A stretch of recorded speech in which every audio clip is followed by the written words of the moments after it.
Welcome back, everybody. We're entering into a new series of lessons, and for this topic, we're going to be discussing the problem of evil. The problem of evil and the problem of suffering. So for the next few lessons, we're going to look at what is the problem of evil and suffering, what does God say about it, and how do we respond to people in their suffering, or how do we respond to people who object to Christianity? The fact that there is evil in this world is one of the greatest challenges to Christianity. One, because you have young people saying they couldn't believe in a God if there's so much evil and suffering, and so they leave the faith. And two is because atheists heap big objections against Christianity because they see evil in the world. It's a difficult problem for all of us. Evil and suffering challenges everybody's faith. No matter how strong you are as a Christian, this problem of evil and suffering still challenges you. So we're going to be looking at how to answer this problem. However, if you're looking for a perfect answer to this problem, then you're going to be disappointed. Nothing can fully satisfy our questions to why there's evil in the world, but we can have an answer that maintains that God is still good even though evil exists, even though there is suffering. Before we start looking at how to answer the problem logically, we need to first look at how to answer the problem pastorally. When evil and suffering is personal and someone you know is suffering, the last thing you want to do is pretend that you have all the answers that immediately fixes the situation. It doesn't work like that. Romans 12:15 says, "Rejoice with those who rejoice and weep with those who weep." So when someone is suffering, this is how we should respond. We should meet them at the level that they're at.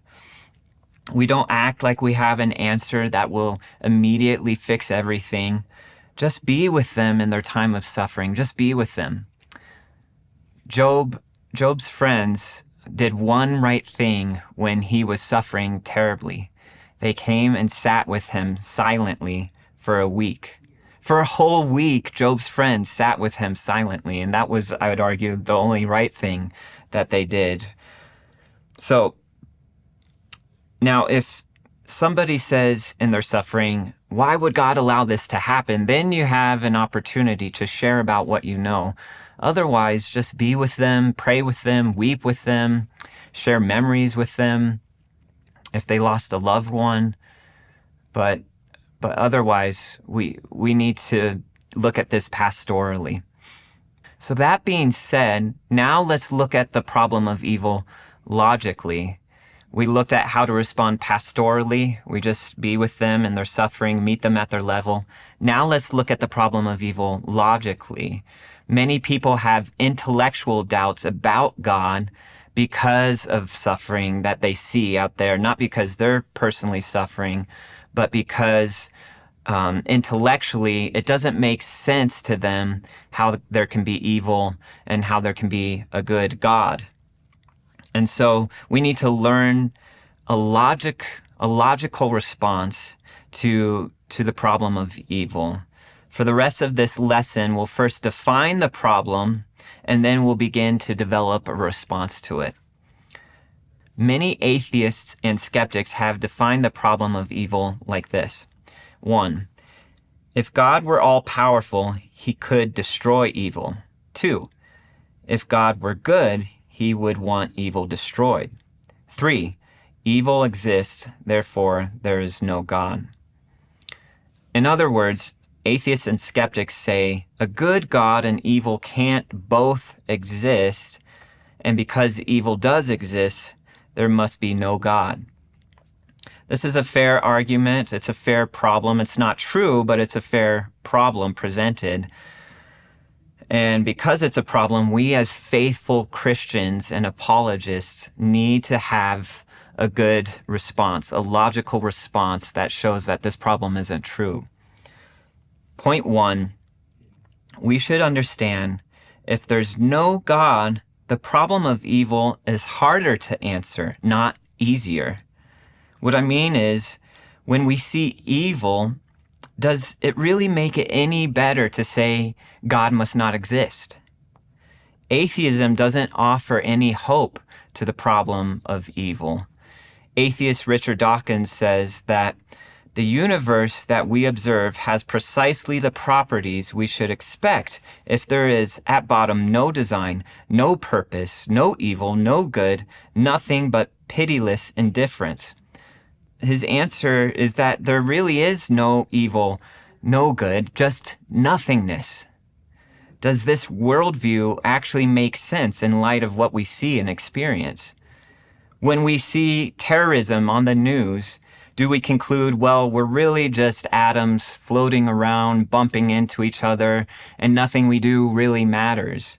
No, intuitively, we know that there is such a thing as evil, a real evil present. Many people respond to evil by saying there must be no God. But I suggest the only reason we know there is evil is because there is a God. This is point number 2. We only have an idea of what is evil because God exists and gave us an understanding of what is right and what is wrong. Think back to the video, the lesson on the moral argument for God. When you hear of genocide in the Congo, you know that's evil. That feeling actually indicates there is a God. Otherwise, where did we get that sense of what is right and what is wrong? Where did that feeling that this thing is evil come from? C.S. Lewis was an atheist at one point, and when he became a Christian, he noticed the flaws of his atheist logic. Listen to this quote. "My argument against God was that the universe seemed so cruel and unjust. But how had I got this idea of just and unjust? A man does not call a line crooked unless he has some idea of a straight line. The straight line represents good. A crooked line represents evil. So if there's no God, how did C.S. Lewis get that concept of good or evil? In other words, when Lewis was an atheist, he saw evil and thought there must be no God because the world is unjust. But as a Christian, he realized, wait, how does anyone know something is unjust unless they have an idea of what is just? You see? So how do we know what is just if there is no God? So getting upset with evil is the right response, but it doesn't mean that there's no God. In fact, our response to evil indicates there is a God who gave us understanding of what is right and what is wrong.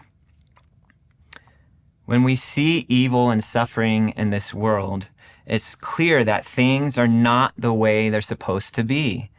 That feeling of longing for a better world, a perfect world, that feeling of things are wrong, it's embedded within us because God created us for a perfect paradise with Him.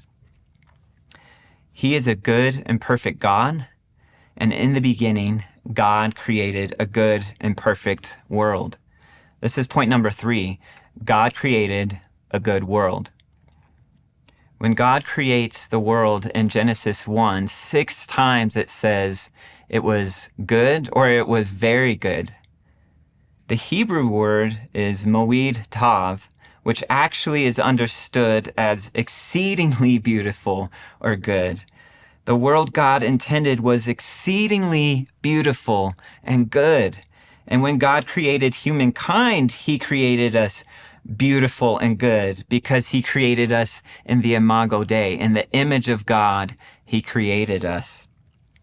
This is why we have a sense and understanding of what is right and what is wrong. And as creatures made in the image of God, created to walk with Him in a perfect paradise, but now living in a fallen world, we can see that things are not right. So to conclude, evil doesn't show that there is no God. It shows that things have gone wrong and need to be made right. We wouldn't recognize evil for what it is if there wasn't a good God who created us for a better world. For the next video, we're going to look at how this good world became fallen and how God is still good even though evil exists. We'll see you then. Thanks for watching. God bless.